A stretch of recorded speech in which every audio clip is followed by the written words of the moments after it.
Good morning. Happy Tuesday. It is Tuesday, May 19th, and welcome to another edition of Tuesdays with Tom. You ever gotten advice from a butterfly? I have. I got advice from a butterfly this past week. It's from the Defenders of Wildlife, a nonprofit that protects wildlife. As a supporter, they send me cards that I pass along to others. They're greeting cards of a sort with advice from wildlife, ladybugs, butterflies, and so on and so forth. What advice does a butterfly give? Well, let me tell you what this butterfly says. The butterfly says, let your true colors show, take yourself lightly, look for the sweetness in life, take time to smell the flowers, catch a breeze, and treat yourself like a monarch. Let your true colors show. Yeah, I like that butterfly's advice. So our G-List guest today is one of our very own, Shawntia Jones. She's a psychology student, a mental health advocate, and community supporter, passionate about creating safe spaces for healing, conversation, and growth. She also keeps TWT moving along as she is a person behind the scenes, and we'll talk a little bit about that. Shawn brings both compassionate and real-world perspective to conversations about mental health, resilience, burnout, and the importance of feeling seen and supported. So we look forward to having that conversation with Shawn. Our show today, of course, is brought to you by the Best Girl Consulting Firm. So let's hear from Best Girl. Best Girl is a consulting firm that provides customized leadership, access and inclusion, public relations, communications, and organizational consulting services. Clients include Fortune 500 companies, utilities, higher education institutions, small businesses, and associations. Best Girl's team of consultants, led by Joyce Gilly-Gossam, Emily Hedrick, and Shawntia Jones, partners with business and education clients to promote organizational effectiveness, communication, motivation, and leadership, with always an impact on the bottom line. Best Girl's customized consulting services include strategic planning, corporate communication, executive coaching, fundraising, and economic development. Girl continues to customize a solution that fits your needs. So let's go to the round table and talk to the Barbaras and Michael and see what's going on in their world. But let me first of all thank Barbara Wallace Edwards for her connection and bringing guests to the show. Last week she brought a baseball scout, Travis Coleman, who gave us insights into professional baseball scouting. It was a lot of stuff. We all got to learn something. We got to meet a really nice young man who is moving the world forward, which is what we aim to do on TWT week in and week out. So let's go to the round table and see what Michael Walker and the Barbers have for us today. Michael, good morning. How are you, buddy? I'm doing well, TG. How are you doing today? I'm doing very well. I got something for you. Ryan Clark.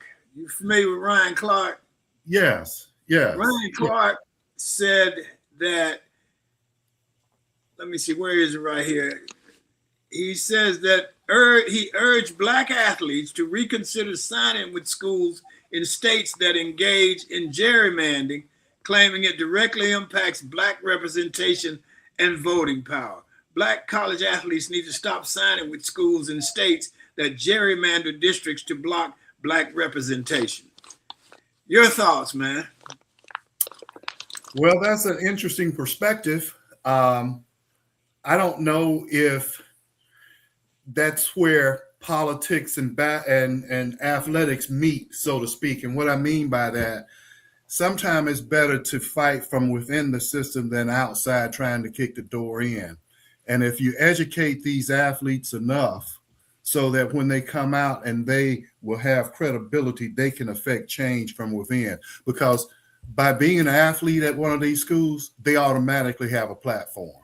So I would say maybe take it from a road of educating them on how to work the system, kind of like a Tom Gossam would do. Okay, threw that one back at me. Let's see what the Barbaras got to say. Barbaras, BWE and BL. What do you guys think about that? I really like Ryan's approach to that. I'm not sure that it's going to work because again, these guys have a lot to lose if they don't sign with these schools, unless they can get schools in other areas of the country to sign them, and the offer is just as good. So I like the fact that maybe they can use that as part of their negotiation tool. I'm not going to sign with you unless you affect some changes within your state, and maybe they can push the needle a little bit that way. Um, but I do think definitely there needs to be some changes made, and the athletes can have an impact on that. Okay. Barbara Larkin. You're on mute. Barbara, you're on mute. Okay, now can you hear me? Yeah. Okay, sorry about that. Yes.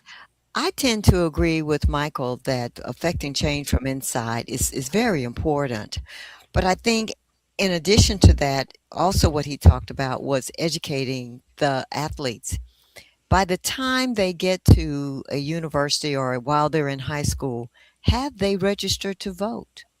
Are they politically aware?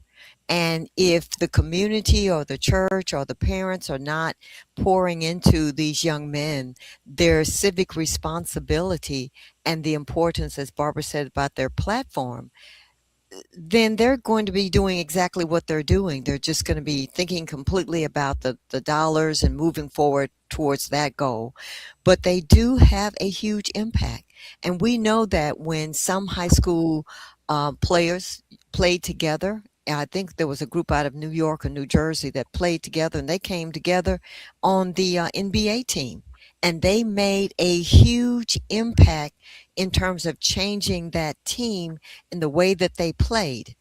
Well, you can also change on the way you play, but also on the way that you respond to questions because you're knowledgeable and you also making a decision about where you're going to go that's going to benefit not just you, but the population of the university, the students who are not athletes, as well as those who are athletes, and call attention to put a spotlight on some of the problems that we have. Tom is a good example of that.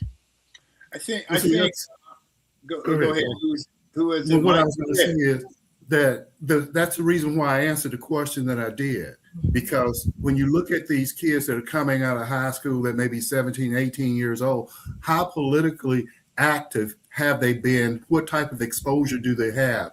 And then if you're going to a school, say for instance, we'll use Auburn as an example. Say if you're coming from rural Alabama, rural Georgia, or wherever, very, very small town, and you go on to Auburn, which is big time college football, and then you want to go there and stake your ground on the political platform, you don't know the area. You don't know the political environment. You first need to understand who you're dealing with first before then you try to go in and affect change. So that's why I say inside out. Go inside, learn from within, know who you're dealing with, what you can do, and then affect change that way as you build up credibility if you want to be successful.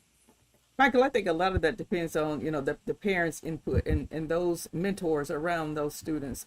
How have they developed them and prepared them for that political part of the world that they're going into? Because Well, absolutely. they can try to Absolutely. separate the two, but they go together. So It goes together, but that goes back to the type of experience and exposure that you right, have had in your life to know how to yes, operate in an environment like an Auburn University or I agree. University of Alabama from a political standpoint. That's all I'm saying. You can't come from small town, one city council member and go there and expect you're going to make political change.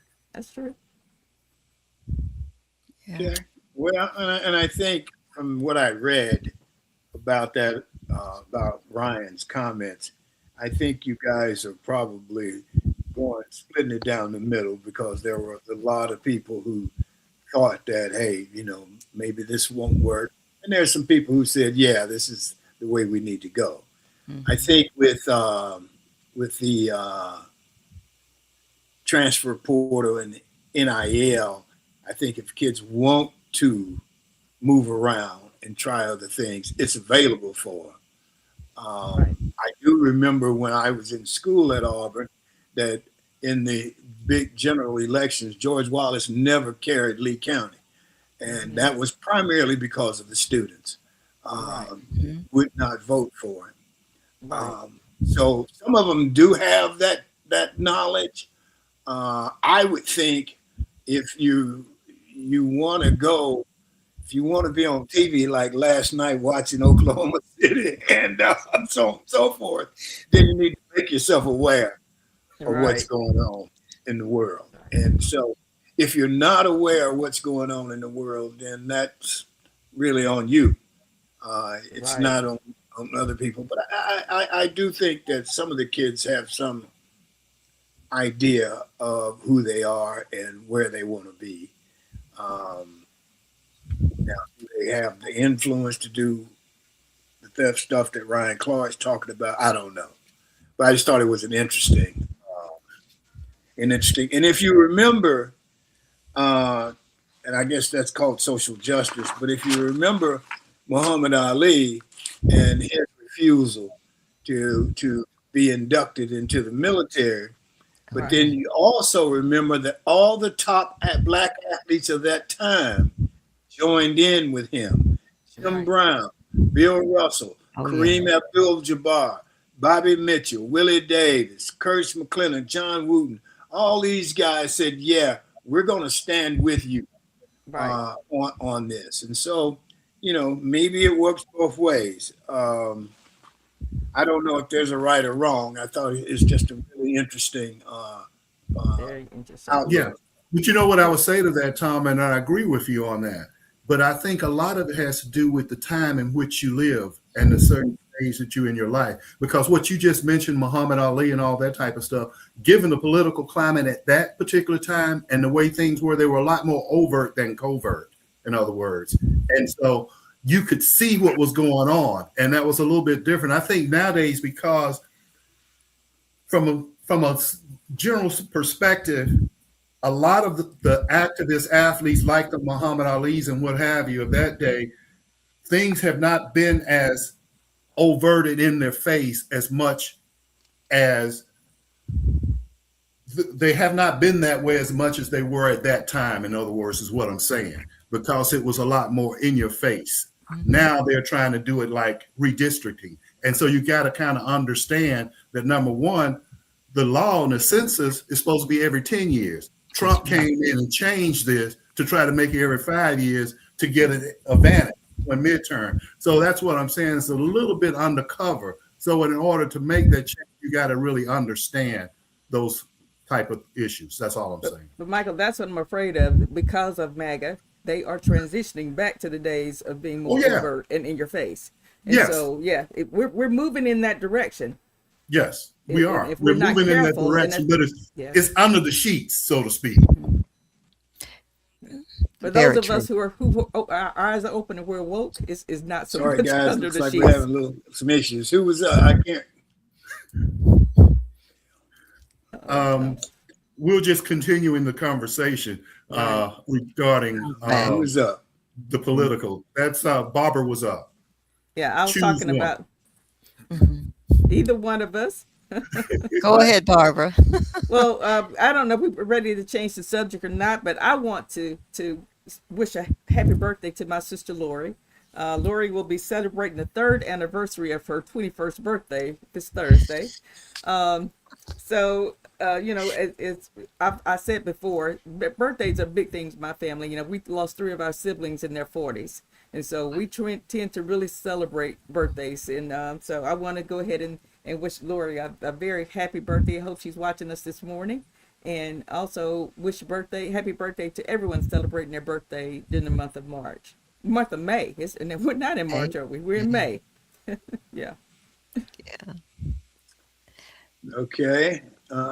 Michael and Barbara Larkin, y'all got Michael. You grinning? You I got something for you. Go ahead, Michael. Imagine retiring abruptly from a position that was high profile, and you get $150,000 contract to continue with this program that you retired from. And in that contract is for 6 years that pays $150,000, and you get benefits as a university provided automobile, 2 premium seats for each home football game, full access and monthly dues paid for either the Auburn University Club, Moore's Mill Club, or any annual 3,000 allowance to any club of your choosing. And your job and obligation includes fundraising, promotion, public relations, recruitment, and other activities. Pearl. Well, when you're BP, you can do that, Michael. Mm-hmm. That's right. When you BP's always BP, gets that. BP always get that type of deal. Okay. Not BP, BP. BP, yeah. Yeah, that's the deal that Bruce Pearl worked out with the university, it seems, Mm-hmm. and he got also. We want to add to that, he also was able to get his son named as head coach of the Auburn University basketball program too. So, I think that was also part of that deal. Well, that's an interesting correlation with one of his favorite presidents. He kind of does the same thing with his family too. So Yeah. I guess they Yeah. went to the same school. All Yeah, that. I Yeah. think so. But when Okay. but when a black man does that, all of a sudden it's nepotism. I mean, it's just all these names that, it's just incredible. It's just incredible. The current coach out there in Colorado, I mean, he was coaching his son and teaching him the ropes, and all kinds of horrible news came out about that. But Right. I just want to just take a moment to highlight the ratings of the current president. They're down, way down. We're not surprised. We're not surprised, but it's nice to read it in print, Yes, and yes, just that, he has according to the New York Times, he has a disapproval rate of 63%. Approval 37. CBS says his disapproval rate is 63%, approval rate 37. And Rutgers says it's a 63% disapproval and 36% approval. So it's consistent. He can't say hmm it's all over the place. It's right, consistent and it's really true. So I'm wondering, how is this going to impact voting today and yes, voting in November? Because the gas prices are not going to turn around unless something drastic happens right. today to impact November. So I'm just wondering, how much squeeze will the MAGA people take in order to continue to support this man in office? Because it doesn't look good. And also the numbers in terms of Democrats, um, about whether he made the right decision going into Iran and starting this war. Of course, the Democrats say 93% of them say that this was a wrong decision. And only 5% are saying, and I don't know who those people are, thinking it's a right decision to attack Iran. But here we are. Gas was $4 a gallon for regular yesterday when I went to the gas pump. And I'm going, this is crazy. You It know, is. that something has got to give people relief. You're absolutely correct, Barbara. It is. It's crazy. And Mm, you brought up something that's very important. Today is primary voting day in the yes, it state of is. Alabama and Georgia and Kentucky, Oregon, Pennsylvania, and Idaho. So I hope people will definitely get out and vote today. That is very important. Some people don't vote in primary elections. They choose to wait until the general election. But I'm definitely going, and I hope others will get out and vote today as well. Hmm. I agree, Barbara. And I want to just give us a little historical perspective of this voting because, we go to the voting polls now unencumbered. We don't have to go through a gauntlet of people screaming at us that we shouldn't be here, we shouldn't be voting. We walk up, show our ID, collect our voting ballot, we mark it, we put it in the little machine, we get our little I voted sticker, patch it on, and go home. But it wasn't always that way. And so in the month of May, I looked at what was happening with the voting in the month of May. Back in 1955, we remember when Reverend Lee was shot and killed because he angered white people by trying to register to vote in 1955. I was 5 years old then. Then in 1898, Louisiana adopted their state constitution to, quote, purify the electorate by using poll tax, and probably all of our parents pay poll tax. I have my parents' receipts from paying poll tax in Alabama, Mobile, in fact. They also use literacy tests, and they also use the land owning requirement to block Black people from voting. And even if your parents own land, how would you make it through that gauntlet to be able to vote in 1898? So we've been fighting this for a very, very long time. And voting is, in my perspective, it is a privilege that we need to protect. And I think the people in Montgomery this weekend were just doing that, protecting our right to vote. So please, please, everybody go out and vote today. Okay, very good. Thank you. There's some concern that the president may have sold Tijuana down the river with China this week, and that because he was very impressed with how much China and the president there showered him with attention and compliments and stuff. And you know, he really likes that. And what they're after is getting the US and the president to look at China themselves as being an equal and not a rival. And this was part of them trying to woo him so that they could say, well, we are equal. Tijuana should be ours. Taiwan should be ours, rather, and be able to take control of Taiwan, which could be problematic for us down the line with chips and stuff for computers. Right, right. So that It's is so a concern. gullible. Yeah. Yeah, it is. You know, we talked about that trip to China, and yeah, I'm still trying to figure out what did they accomplish by going over there, other than going to pick up the phones that he promised. You know, all these people that bought phones from him. I understand they picked up those phones while they were over in China last week, and were able to start shipping those out this year. Although the promise on the website when you purchased the phones, it was going to be made in America. Now it says that the concepts of the design of the phone was done in America, but it doesn't say where it was actually made, which was in China. So You You mean cannot you mean believe a somebody? thing that You mean man they didn't said. tell the truth? They didn't tell So- the no, truth. they did not tell the truth, Tom. No, those $500 phones that everybody was promised that they were going to be the best thing in the world. They were going to be made in America, and they were going to be gold, and When Michael talked earlier about the boys playing sports who don't know, anybody who don't know that the phones was a bunch of crap deserve what they get. Absolutely. I agree. I agree. I agree.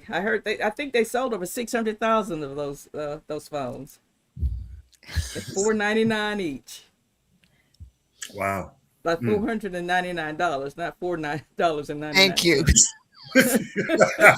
499. Yeah. So $500 phones that people that T-Mobile customers got them free 2 years ago. This is the same phone that they could have gotten free as a T-Mobile customer. Did he sign the phone? Did he put his name on the phone? I I don't mean, know. If he could, I'm sure he would. I Yes. don't know, Barbara. Well, his picture's going to be on your passport, so get ready. no, it won't, because I'm not getting a new one. I'm not doing it. I'm not. I'm staying home. My passport is say, wild. I'm I'll not. stay in the Michael, country first. I can't carry him with me. No, these new $100 bills with him coming up. I'll I go want down to one. 20 and 50. Can't stand it. I can't do it, Michael. Okay, let's move on. Before we go to our G-list guests, we continue to bring you information for your daily life. And so we've got a new segment that we're starting today. It's called It's Your Money, and it basically determines how to deal with your finances and so on and so forth. I know we had a group on here maybe 2-3 weeks ago, Simmons and my friend Stefan Deming, who talked about finance. And so we're going to bring them back periodically to talk to us about money. And I think we have one today with Stefan Deming. And then we'll go to our G-list guest. So If we've got that cut from Stefan, that would be great if we can put it up.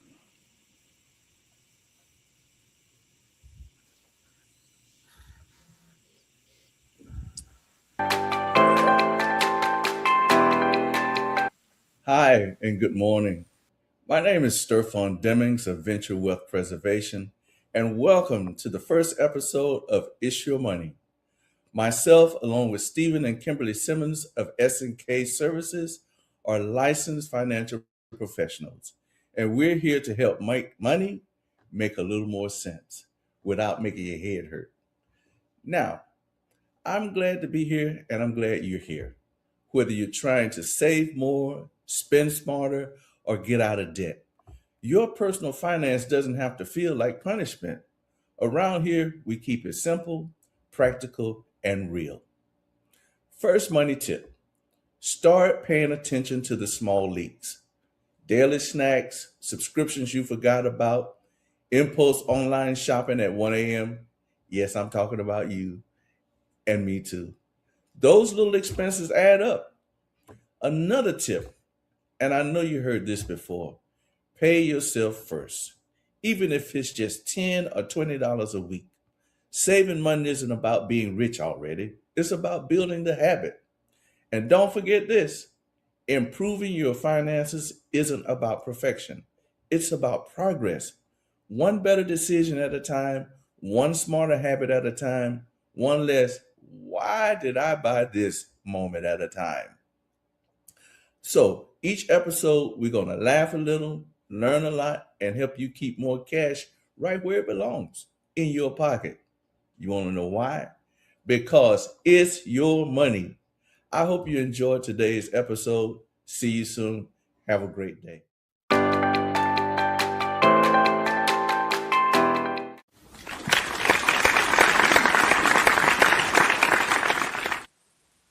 Thank you, Mr. Deming. Appreciate it. So let's go. Hollywood's got the A list, and here on Tuesdays with Time, we have the G list. And our G list guest today is a member of the TWT team, Shawntia Jones. There are two individuals who have worked on TWT since its beginning, and they are very comfortable working behind the scenes. And Shawn is one of those individuals. Emily Hedrick is the other one. Over the past few months, you may have gotten comfortable with Shawn as she heads up our Got a Minute segment. Shawn decided to be even more visible and tell her story in a G-List segment, and thus she is our guest today. Shawntia Jones is a psychology student, a mental health advocate, and community supporter, passionate about creating safe spaces for healing, conversation, and growth. She's got a background in project management and leadership.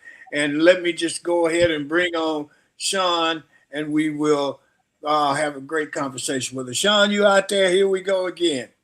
Hey y'all. Good morning. Good morning. Good morning. How we Morning, doing? Shawn. I am here. Great. Thank Yes, you. looking good. Oh, thank you. So are you. And so am I. Thank you. Okay. Well, y'all always look great on the team. Go ahead, Shawn. You got it.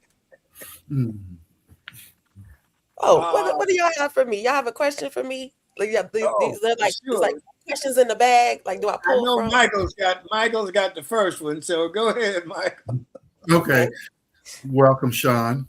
Glad to have you here this morning, as I refer to you as Big Money, Shawn. Now, today you're going to give us some big money mental health advice. So tell me about this organization you're with that's called 7 Cups, and what's the meaning behind 7 Cups? What does that mean?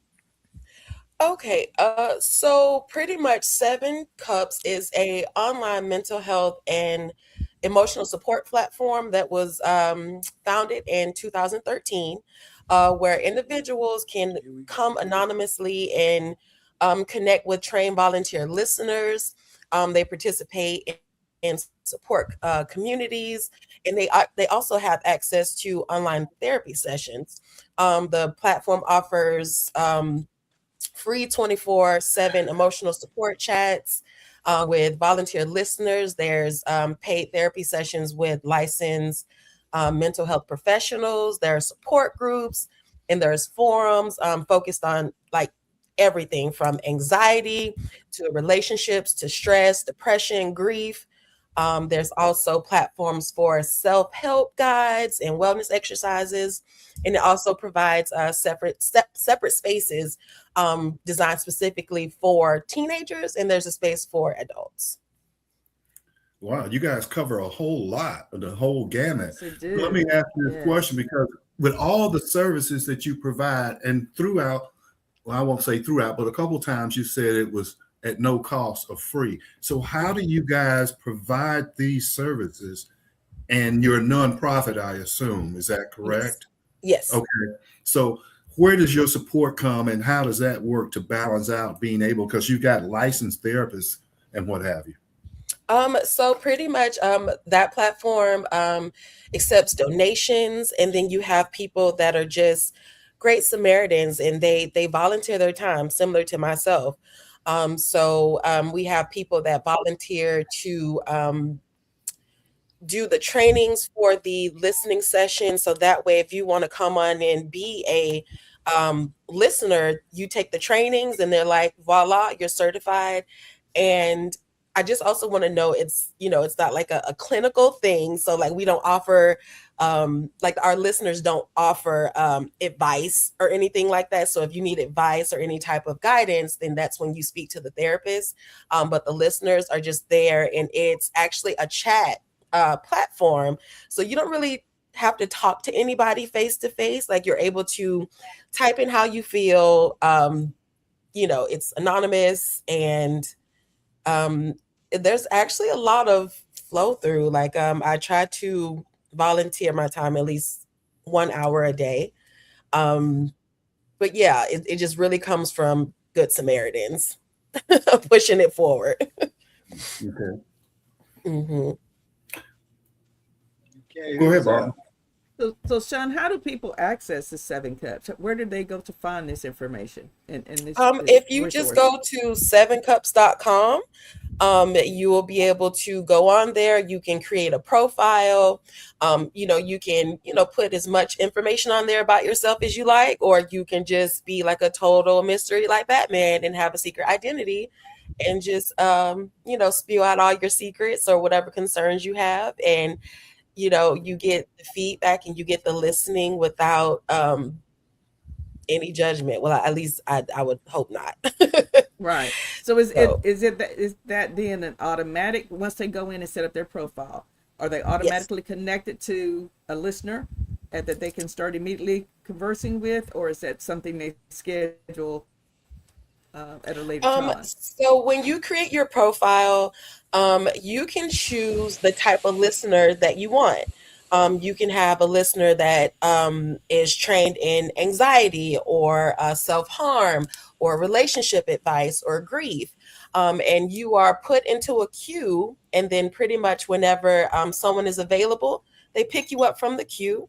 And then you start your chat. And if for whatever reason you don't like your listener, you have the option to get another one. You can provide feedback as to your do's and don'ts or your likes or dislikes for your listener. And there's so many. So it's kind of like one of those things where it's like a needle in a haystack.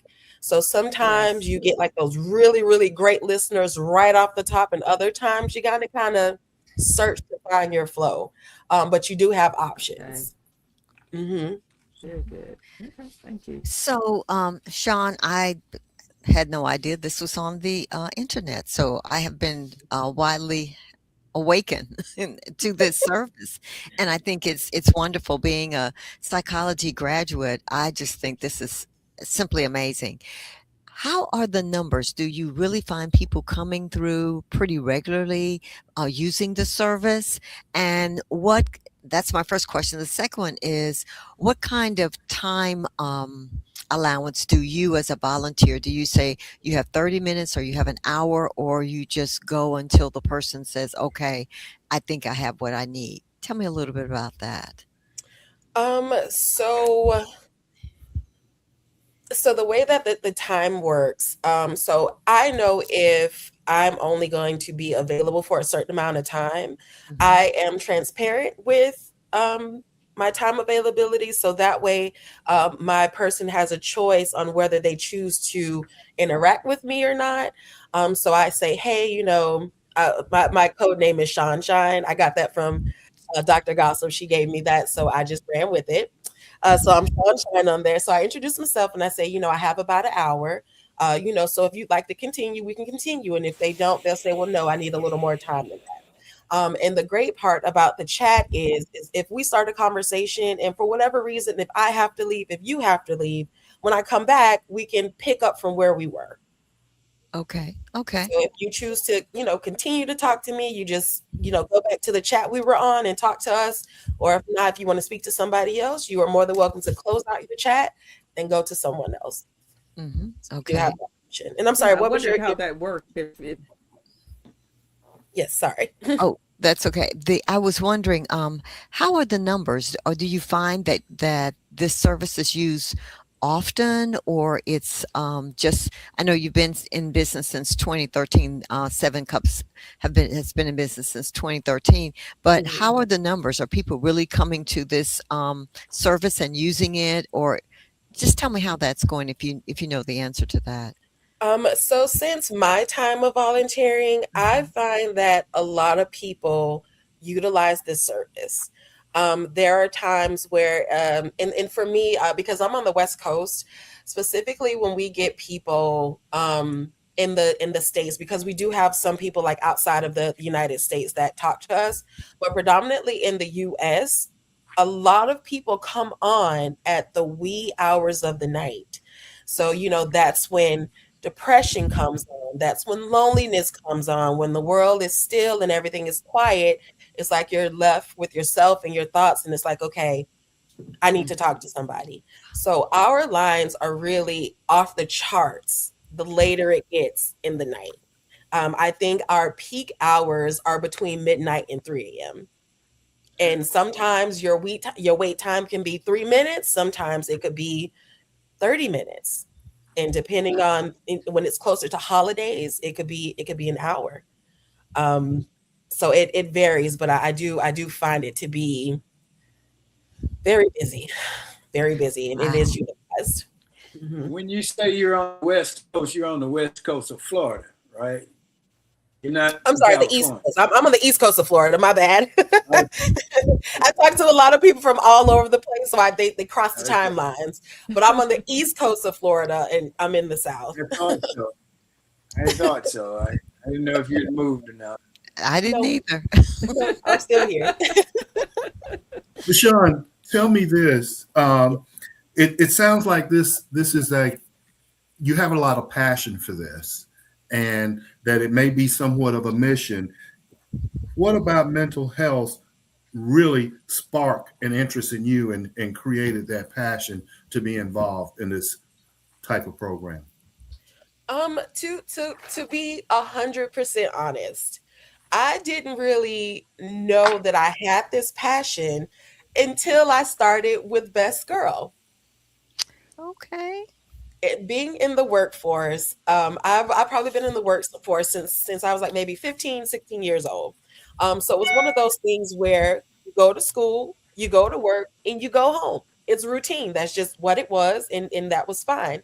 So it was just like kind of one of those things where I just made a list when working, and I checked the things off my list, and I carried on. So when the pandemic hit and when things were getting back into motion, I came across Best Girl. And Best Girl has been a whirlwind of things I never thought that I would experience in the workplace. I actually got with a company that cares about what we do and we're passionate about what we do. So to go from being in the workforce and not caring about anything, just getting it done, to actually caring about the work that I do and the people that I impact was a total 180. So Best Girl sparked this interest, and knowing that people need help and they know that they need it and they haven't been able to identify it. So for me to be in a place where I know you need help, you may be too proud to ask for help, you may need help identifying what it is that you need. I was like, yes, this is it. This is my calling. This is where we're going. Beginning, middle, end, plot. Let's go. So, with the help of my team, we're going up and we're 6 years in. Fantastic. Awesome. And Mhm. and Tom needs to make a disclosure. He approved of that message from Best Girl. No, Yes. Shawn and I did an interview with her sitting in the car and me. I don't know where I was driving somewhere or something, and we had this great interview. And I said, "Well, why you sitting in the car?" I forgot what your answer was, but it was a good answer, so I just said, "Okay." Kept going. Well, and honestly, when I did my interview, I was on a lunch break at Okay, another job that I was in. okay. And I just was like, I don't know. It's just I felt pulled to Best Girl, like the image. Like I never saw anything like it. I'm like, what is this image and where does it come from? And it's called Best Girl. And like I'm from the South, so I get the GURL. So I'm like, well, what is this about? And I'm like, okay, this is a Black-owned company. They have this awesome icon, and it's girl. Immediately, yes. Sign me up. Yes. That's funny. I love it. First did the name Best Girl. Best girl. I had Yeah. a couple of people contact us, and this guy said, "Man, when I got this thing, I thought that was one of them X-rated channels. I didn't know what it was." I said, "Well, not quite." That's too funny. That's too That funny. is funny. It is. Oh, I And have I a thought daughter- it was a 1-800 number, right? Yeah. exactly. And I have a sister-in-law who is from Missouri, so she's from the Midwest. But since she's been in Alabama, gosh, I guess 50 years. Yeah, 50 years.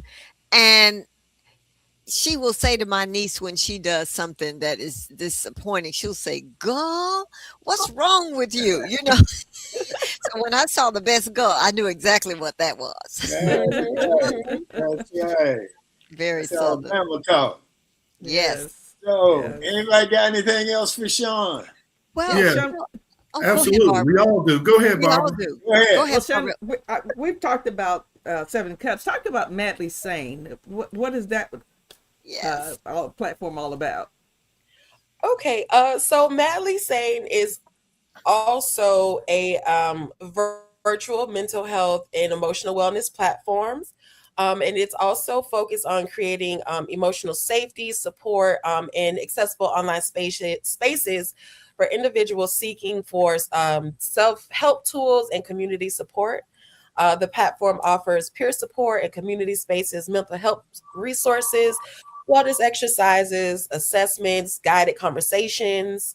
Um, and my favorite part about it is I am also a listener for MadlySane. And this platform is a little different versus 7 Cups. It's strictly chat. So on MadlySane, it is sort of like a Zoom thing. So you can come on and you can actually talk to me. You can see me if you want to see me. And if you want to be on camera, you have the choice to be on camera. Or if you don't want to and you just want to talk, you're able to do that. And the purpose of the MadlySane platform is to reduce isolation because, again, people are super lonely, especially after the whole corona thing and the virtual thing. It's used to strengthen communication, help with emotional regulation skills, and just provide overall support where you may be struggling with having a traditional support system. So yeah, we have dedicated volunteers that are there. Different times of the day. You're able to see the schedule on, the available times. It doesn't really say who's available at what time, but we are pretty much on a program. My days are on Mondays and Thursdays because as a full-time student, I am very limited in the things that I can, Right. allocate out, but I do want to make sure that I still find the time to give back in my own way. So if you want to talk Mondays and Thursdays, holler at me. Very So, good. so you know, so we're not in the world anymore where mental health and resilience and burnout and people just tell you, "Oh man, get over that." You know, you got to get over that now, and we got to move on. We're not in that world anymore, huh? Is that what we're saying? Um, I no, I honestly wish that I could say that we aren't in that world anymore, but it feels like with the social climate, it feels like we are more so in that world even more than ever. I do get a lot of listeners that are concerned and they're scared, and they just express just how quickly we could move backwards in time versus how long it takes for us to progress and move forward. So burnout is a thing. There's microaggressions in the workplace. There's microaggressions with in just pretty much wherever you go. So I wish that I could say that we're in a space where we can say get over it, but it's like nobody's getting over it anymore. They're holding on to it. They're standing up to it, and they just like they don't want to tolerate it anymore, and they don't know how to express that. Um, so I wish we could say that, but it's people are scared. Some people still say it, and may not, it's obviously not the best thing to Hmm. say or do. No, Yeah, Yeah. it's Some not. people, no. yeah. I mean, I've had, we had going through the whole integration process way Hmm. back then, and I always tell people when my friend James died, it was difficult because there wasn't anybody that I was real comfortable with talking to. Uh, Hmm. James was who I talked to, Hmm. and so he was gone. Right. You know, who do I Yeah. talk to? Because he, I didn't have to explain it to him. He Hmm. knew he was Right. there, He understood. Yes. part of his life Yes. as well. You know, Yeah. and I think I've told you guys that that film, the one about the integration of Southern football, Yes. um, where they brought all these athletes together, and some big name Bubba Smith, some of the big names in football and basketball, and all of us had been through the integration experience. And Bubba Smith talked about going from Texas to Michigan and how he had never seen snow and how he had never lived in the North, and what a different experience that was for him. Right. The guy from Texas, not McVeigh. Anyway, he just cried like a baby, Hmm. and Hmm. his comment was, I've been this like this for 40 years, and every time I try to talk about this, I just start crying. Hmm. And so there were a lot of, yeah, I think this whole perspective and difference that, and where direction that we're going in mental health and burnout and resilience is good, um, because there are some things you just don't shove in the corner and say it's over now. Um, Hmm. That's true. so Yeah. Yeah. Tom, and to your point, Tom, in 2026, over 60 million adults in the U.S. Have experienced mental illness, whether that's anxiety or depression or grief. Hmm. And I think those numbers are actually low. They So are. it's Hmm. definitely, yeah, it's definitely an issue, and something that I'm glad to see people deal with now, because for such a long time, especially in our community, there was such a stigma about not going to seek help because it make you look you were weak, or you couldn't handle things by yourself, and we were built to handle things, and so I'm glad to see that there's a focus now on people actually addressing those issues and getting the help that they need. A lot of people don't even know what the signs of depression really are, and they're depressed and they don't, I just don't feel well. I just don't feel like doing anything. They don't know that those are signs, can be signs of depression. One of the things that I was reading about MadlySane, Shawn, was you all use games to help people um, with their mental health issues. Tell me a little bit about how that works. I mean, I as a senior person, our medical insurance helps us to play games on online on their website to help us with our brain, to help us with our memory, to help us relax. Tell me about some of the games that you all may use to help individuals who are coming to you for mental health concerns. So for myself personally, I am not a part of that part of the platform as Okay. far as the games that are being played. So I really don't have like a lot of information when it comes down to the said games. Hmm. But I myself do play games for myself and not just like a Okay. part of the platform. Okay. Um, so pretty much like some of the games that like I partake in, it helps you to identify different emotions. And I also Hmm. wanted to add that as well. Like when we think of mental health, I know that we were talking about like how many people are affected, by it, and that pretty much this it comes out to about maybe like 1 in 5 adults, like when you break down the numbers like on a basic level. And mental health, it includes emotional support, it's psychological support, it's even social well-being, and it's not just the part of mental illness. And then and I know you mentioned about signs of depression, and we really don't know what depression looks like because depression shows up differently in everybody. True. Like for myself personally, I know like when my depression starts to kick in, my house is a mess. So when if I sit down and it's like all of my things are all over the place, it's like, oh no, we're here.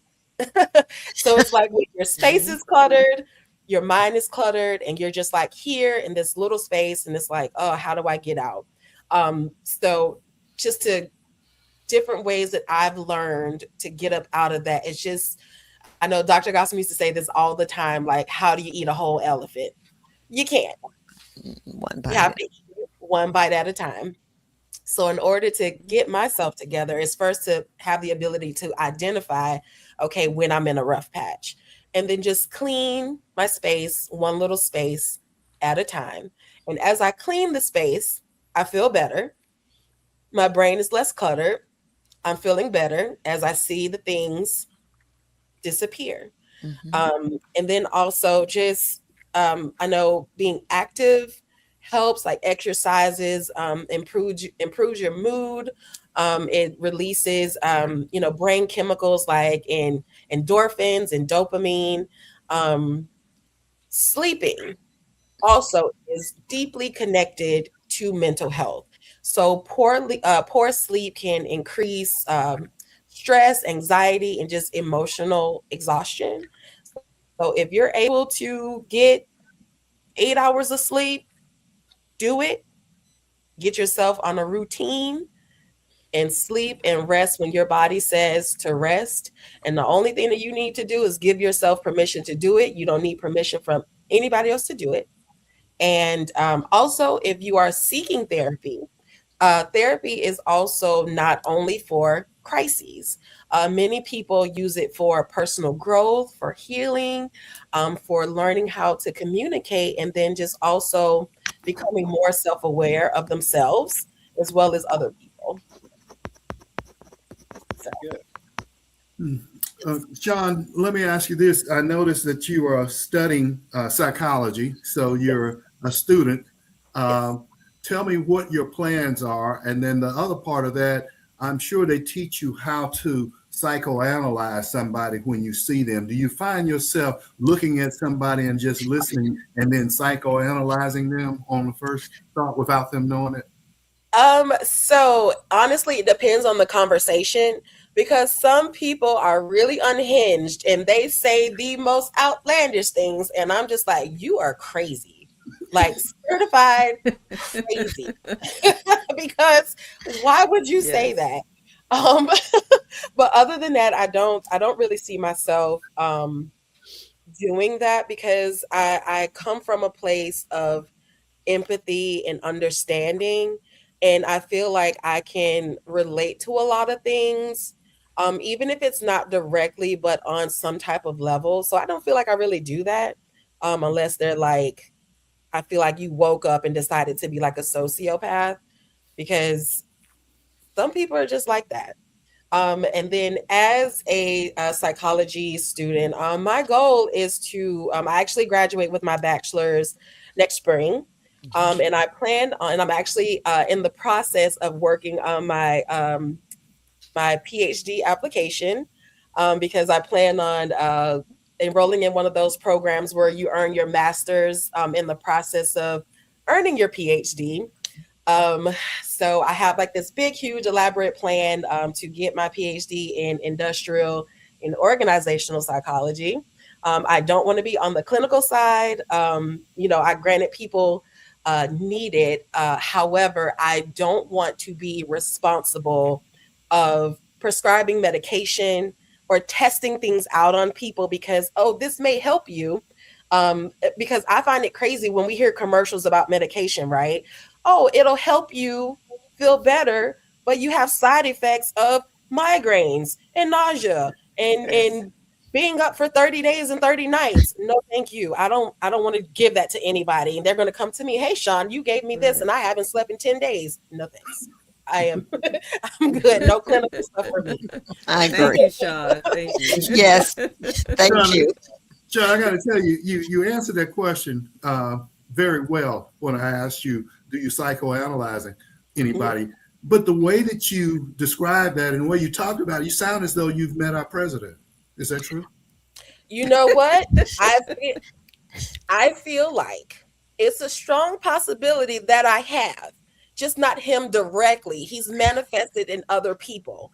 Now, mind, I'm in Boca Raton, Mhm. Florida. Okay, this is like a Republican city, and I can guarantee you, I probably cross at least five of them a day when I'm outside. So it's a strong possibility, but he is certified crazy. So yes, immediately yes. I hear you, Sean. I hear you. I agree. Okay. Yeah. Anybody got anything else? Mhm. I think you I don't know what the word is, manifest or whatever, but I think who you are internally is given off externally. Mhm. And I had a woman this morning when I was riding my bike. She told me, she said, you're always just smiling. Every time I see you on that bicycle, you're smiling. I said, well, shit, I'm happy. What do you want me to do? Be unhappy? Right. If you can, however you feel it, but Mhm. I guess for me, and I'm not even aware of the fact that I'm smiling. So I guess whatever it is, it manifests itself Right. that other people can see it. So, yep. So we move on. Um, Anybody got anything else? I want to let me say a couple things. Um, as we age, um, you look back at things, and man, I've had some adventures, and I've had some really, really good friends, and I've had a couple that have left us in the last couple of weeks. One of my friends, Rhett Davis, uh, Rhett's sister is always on with us, and Rhett we played ball together. We played the same position. Rhett's daddy was the assistant head coach, so we got away with a few things that we probably shouldn't have gotten away with. Uh, but we had a great time. We would sneak off from winter practice, which nobody liked doing, and we'd go to New Orleans and hang out and have fun and come back and they'd punish us. But that was okay. It was worth the trip Worth to the go. trip. And Red was one of my really, really good friends, and his sister let me know a couple of days ago that he had passed, and so I'll just say Becky. Her name's Becky, and Becky knows how close we were and what a good friend he was. And then I got a note about one of my other teammates, Mike Flynn, down by you, Shawn. He's sick, and he's moving in with Tim Lacey. Tim Lacey we had student managers, and Tim was the student manager, but he's always been there for us. And so Mike Flynn is going to move in with Tim and his family out in Texas. And Tim's a great guy, and Flynn was one of my good friends too. Flynn was a guy that they would pick guys out in the dining hall to say the blessing, and they only called on Flynn one time because he said, "Good bread, good meat, goddamn, let's eat." That was the end of that. Coach Jordan never called on him again. I bet he did. Maybe he did that first so he wouldn't have to do it again, and that was the remedy, right? That's what I'm thinking. Yeah, So he gets anyway, that. you just know that every day, you lose somebody, and so Yeah. you Yeah, gotta take it upon yourself to take care of those relationships and take care. for sure. For sure. Right. One of my coaches was a guy that most of the guys didn't like, but he called me out of the blue maybe a year or so ago. I hadn't talked to him in 30 years, and he called me, and we were talking. The whole time we're talking, I'm thinking, what does he want? What is he calling me for? And then I found out about 8 months so later he died. So he was making up, and Right. he had breast cancer. Yeah. Oh, Wow. Which Some men have it. yeah. So, but I appreciate him. We worked well together, and when you have a position coach, and he was my position coach, you take care of him, and he takes care of you. So I tried to take good care of him, and he did. He took good care of me, and so I remember my dad. My dad passed at 96, and I remember my dad telling me that as you get older, people start to leave, and how that affected him because he had a lot of good friends he worked with in the plant that were leaving, and and now I know how he felt because that's starting to happen with me. So anyway, anybody got anything else before we move on? I appreciate all you guys, and I don't know what we're gonna do about this StreamYard thing. God dang it, we ain't been able to have a clean show in 2 or 3 weeks because of all No. the interference. So I don't know. We'll figure something out. We'll figure it out. Y'all are lucky. When y'all leave, me and Shawn and Emily have to try to figure it out. So we'll figure something out. So, anybody got anything else? All right. Say thank y'all for having me. I want everybody to have a good day. And if you don't want to, don't go ruin anybody else's day because they can do that for themselves. Mom, I love you. Call me. Right. Okay. Well, we want to thank you guys. Thank you all, and thank the audience. We appreciate you. Thanks, Shawn, as a G-list guest. And Yes. so now, Shawn, let me ask you this question. Is there any possibility that we'll ever get Emily to come on and do that. Listen, you know what? I think if we kind of have a little chit chat, I think we can get him to come back. That would be nice. We'll see. I think Yes, but the real work is getting JGG to come back. That's the one we got to work on. I think him is easy. I don't think that'll happen. So I want to thank again to the TWT team, Barbara, Shawn, Emily, Michael, and Joyce. And as always, thanks to the audience. And that's our show for today, May 19th in the year 2026. Remember, a day without a smile, if you're on your bicycle, make sure you're smiling. A day without a smile is a day wasted. You got an extra smile, give it to somebody. It just might make their day. Enjoy yourself, make every day count. Don't let a day go by when you don't take the time to make your life or somebody else's life better. Stay safe. Blessings. Peace. Peace.